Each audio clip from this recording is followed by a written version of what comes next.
Suman TV ప్రేక్షకులకు నమస్కారం. నేను మీ రేవంత్. ప్రతి ఒక్కళ్ళు నెగ్లెక్ట్ చేసేటువంటి ఒక ఇంపార్టెంట్ ఫండ్ ఏంటి అని అంటే రిటైర్మెంట్ ఫండ్. ఇంతకుముందు అంటే గవర్నమెంట్ ఎంప్లాయీస్కి వాళ్ళు రిటైర్ అయిన తర్వాత ఈ పెన్షన్ స్కీమ్స్ కింద ఏదో వాళ్ళకి నెలకి జీతాల కింద వస్తూ ఉండేవి. సో వాటితో వాళ్ళు బతికేస్తూ ఉండేవాళ్ళు. అండ్ డౌన్ ద లైన్ అవి కూడా కట్ డౌన్ అయిపోయినాయి. అండ్ ఇంతకుముందు జనరేషన్ వాళ్ళు అట్లీస్ట్ కొంత సేవింగ్ చేసుకొని ఏదో రెంటెడ్ బేస్ మీద హౌసెస్ కొంటూ ఉండేవాళ్ళు, ఆ రెంట్స్ వచ్చే వాటి మీద బతుకుతూ ఉంటారు. బట్ ఈ జనరేషన్ వాళ్ళకి ఎటువంటి సోర్స్ ఆఫ్ ఇన్కమ్ కూడా రిటైర్ అయిన తర్వాత ఉండకపోవచ్చు. 80-90% of the current generation people will suffer because of this retirement fund అని చెప్పేసి సర్వేస్ చెప్తున్నాయి. సో దీన్ని మనం ఎట్లా సార్ట్అవుట్ చేసుకోవాలి? మహా అయితే ఎంత అవుతుందిలే, ఇప్పుడు నాకు 50 అవుతుంది, 50,000 ఖర్చు అవుతుంది నెలకి, నాకు డౌన్ ద లైన్ రిటైర్ అయ్యడానికి అయితే ₹1,00,000 ఖర్చు అవుతుంది, నేను హార్డ్లీ ఖర్చు పెడితే అంతకుమించి ఖర్చు పెట్టను అని మనం అనుకుంటూ ఉంటాం. కానీ మనకి పెరుగుతున్నటువంటి ఈ health related expenditure, medicine expenditure అవ్వచ్చు, ఈ గ్రాసరీ ఎక్స్పెండిచర్ అవ్వచ్చు, ఇవన్నీ కూడా ఎంత పెరుగుతాయి అనేది మీ ఇమాజినేషన్ కూడా అందదు. ఒక రకంగా మీరు ఇప్పుడు ఈ వీడియో చూడగలిగితే మీకు ఆ క్లారిటీ వస్తుంది. సో డౌన్ ద లైన్ మీకు ఇన్ఫ్లేషన్ అనే ఒక ఫిగర్ గురించి తెలుసు కదా అండి. సంవత్సరానికి యావరేజ్గా మనకి 6% ఇన్ఫ్లేషన్ అనేది మార్కెట్లో ఉంటూనే ఉంది. సో ఈ 6% ఇన్ఫ్లేషన్ తోటి డౌన్ ద లైన్ మనం అంటే మనకి రానున్న నెక్స్ట్ 30 ఇయర్స్లో మన ఎక్స్పెండిచర్ ఎంత పెరగబోతుందని క్యాలిక్యులేషన్ ఎప్పుడైనా చేసి చూసారా?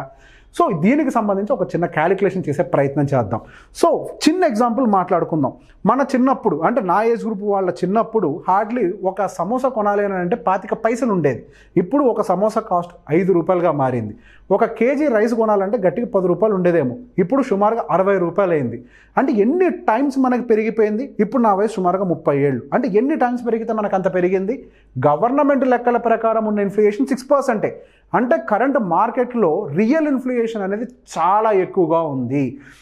సో డౌన్ ద లైన్ మనం రిటైర్ అయ్యే టైంకి మన దగ్గర ఎంత ఫండ్ ఉంటే సస్టైన్ కాగలుగుతాం అనుకుంటున్నారు? సో దానికి సంబంధించిన ఒక చిన్న క్యాలిక్యులేషన్ చేసే ప్రయత్నం చేద్దాం. అందరూ అనుకుంటూ ఉంటారు మనకు పెరుగుతున్న ఫుడ్ హ్యాబిట్స్ అవ్వచ్చు, లైఫ్ స్టైల్ హ్యాబిట్స్ వల్ల మన లైఫ్ అనేది తగ్గిపోతూ ఉంటుంది, మన 60 సంవత్సరాల కంటే ఎక్కువ బతకము అని. కానీ ఒక్క విషయం అర్థం చేసుకోవాలి అని అంటే మెడికల్ వైపుగా కూడా అంటే మెడికల్ ఇన్ఫ్రాస్ట్రక్చర్ కూడా చాలా స్పీడ్గా గ్రో అవుతోంది. మనకు వచ్చే రోగాలను ఐడెంటిఫై చేయగలుగుతున్నారు, ట్రీట్ చేయగలుగుతున్నారు, బతికించగలుగుతున్నారు. సో యావరేజ్గా డౌన్ ద లైన్ మన ఇండియన్స్ లైఫ్ అనేది span down the line 75 years కన్నా మినిమం మెయింటైన్ అవ్వచ్చు అన్న ఒక ఎక్స్పెక్టేషన్ ఉన్నదాన్ని పెట్టుకొని మనం క్యాలిక్యులేట్ చేస్తున్నాం.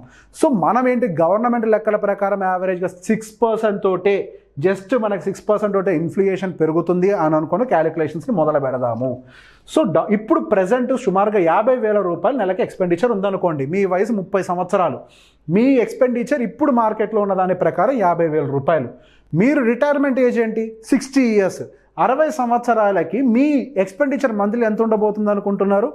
ఇప్పుడున్న 6% యావరేజ్ ఇన్ఫ్లేషన్ తోటి మీ నెల ఖర్చులు సుమారుగా ₹2,87,000కి వెళ్ళబోతోంది.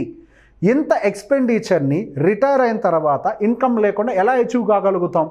ఇది ఒక పెద్ద ప్రాబ్లంగా ఈ జనరేషన్లో ఉన్న వాళ్ళకి కాబోతోంది. సో ఇప్పుడు మేజర్గా చాలామంది మన ఓల్డ్ ఏజ్ హోమ్స్లో కూడా చూస్తూ ఉంటాం, ఏ డబ్బులు లేక ఇన్కమ్ లేక ఇబ్బందులు పడుతున్న వాళ్ళు. అంటే రేపు ఫ్యూచర్లో మనం ఈ కండిషన్స్లోకి వెళ్ళకుండా ఉండాలి అని అంటే రిటైర్మెంట్ కోసం అంటూ ఒక పర్టికులర్ ఫండ్ని ఇప్పటి నుంచే మనం కనుక సేవ్ చేయగలుగుతూ ఉంటే దానికి ఒక మంచి ప్లాన్ ఆఫ్ ఎగ్జిక్యూషన్ మీకు చెప్పే ప్రయత్నం చేస్తాను. సో ఈ ₹2,87,000 మీ రిటైర్మెంట్ తర్వాత నెల ఖర్చులు మీట్ అవ్వటం కోసం మీకు టోటల్గా కావాల్సిన కార్పస్ అమౌంట్ అంటే టోటల్ లంసమ్ అమౌంట్ ఎంత అని అంటే ₹4,51,00,000 మీ దగ్గర ఉన్నట్లయితే ఆ డబ్బులతోటి మీరు మంత్లీ ఎక్స్పెండిచర్ ఇంత తీయటానికి అవకాశం ఉంటుంది. అసలు దీన్ని ఎలా అచీవ్ చేయాలి? ₹4,50,00,000 సో దానికి గల ఒక సొల్యూషన్ ఏంటి అని అంటే ప్రతి నెల మనం 12% CAGR ఇచ్చేటువంటి ఒక మ్యూచువల్ ఫండ్లో ₹14,642 కనుక మనం ప్రతి నెల సిస్టమేటిక్గా ఇన్వెస్ట్ చేయగలిగితే మనకి ఆ ₹4,51,00,000 అనేది అచీవ్ కాగలుగుతాం. ప్రతి నెల చేయలేని వాళ్ళు అట్లీస్ట్ ప్రతి సంవత్సరం ఈ 30 సంవత్సరాల పాటు ₹1,66,000 ఇన్వెస్ట్ చేయాలి. లేదు లంసమ్ అమౌంట్ ఉన్న వాళ్ళు ఒకేసారి ఇన్వెస్ట్ చేయాలని అనుకుంటే 15 లక్షల రూపాయలు కనుక ఇన్వెస్ట్ చేస్తే ఒకేసారి ఈ 4,51,00,000 రూపాయలని మనం డౌన్ ద లైన్ సేవ్ చేసుకున్న వాళ్ళం అవుతాం. సో ఇక్కడ ఏం జరుగుతుంది అని అంటే మనకున్న అమౌంట్ని మనం టోటల్ దీని మొత్తాన్ని కూడా ఒక ఎస్డబ్ల్యూపీలోకి యాక్టివేట్ చేసుకోగలుగుతాం. ఎస్డబ్ల్యూపీ అంటే తెలుసు కదా అండి, ఇనీషియల్ స్టేజ్లో SIP, systematic investment plan. Every month investment అనేది పెట్టుకుంటూ వెళ్తాం. మనం రిటైర్మెంట్ తీసుకోవాలనుకున్న టైంకి ఈ 4.5 కోట్ల రూపాయలని సింగిల్ టైం ఇన్వెస్ట్ చేసేసి సిస్టమాటిక్ విత్డ్రావల్ ప్లాన్ని యాక్టివేట్ చేస్తాము. ఈ సిస్టమాటిక్ విత్డ్రావల్ ప్లాన్ని కూడా ఎలా యాక్టివేట్ చేస్తామో అవేం ఖాళీగా ఉండవు. ఆ డబ్బుల్ని తీసుకొని మనం ఏ డెప్ట్ బేస్ ఫండ్లోనో లేకపోతే ఏదో హైబ్రిడ్ ఫండ్లోనో యావరేజ్గా మినిమం 8% సిఏజిఆర్ రిటర్న్ ఇచ్చే ఫండ్లో, అంటే రిస్క్ని తగ్గిస్తాం. ముందేమో 12% రిటర్న్ ఇచ్చే ఫండ్లో పెట్టుకొని రిటైర్మెంట్ టైంకి రిస్క్ని తగ్గించి హైబ్రిడ్ ఫండ్స్లో ఇన్వెస్ట్ చేసుకొని యావరేజ్గా మన ఎవ్రీ మంత్ 6% ఆఫ్ అవర్ క్యాపిటల్ని విత్డ్రా చేసినా కూడా మన ఈ 75 సంవత్సరాల వయసు వచ్చేంత వరకు బతకటానికి అవకాశం ఉంటుంది. సో ఈ 2,87,000 నెలకి మనం ఖర్చు పెట్టగలగాలి అని అంటే ఇప్పటి నుంచి కనీసం 14,500 మనం సేవ్ చేయగలిగితేనే మన ఈ మంత్లీ ఎక్స్పెండిచర్ని మీట్ అవ్వడానికి అవకాశం ఉంటుంది.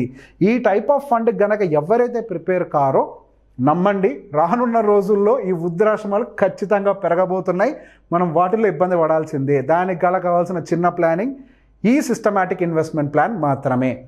ఈ వీడియో కనుక మీకు నచ్చినట్లయితే లైక్ చేయండి, షేర్ చేయండి. Thank you very much.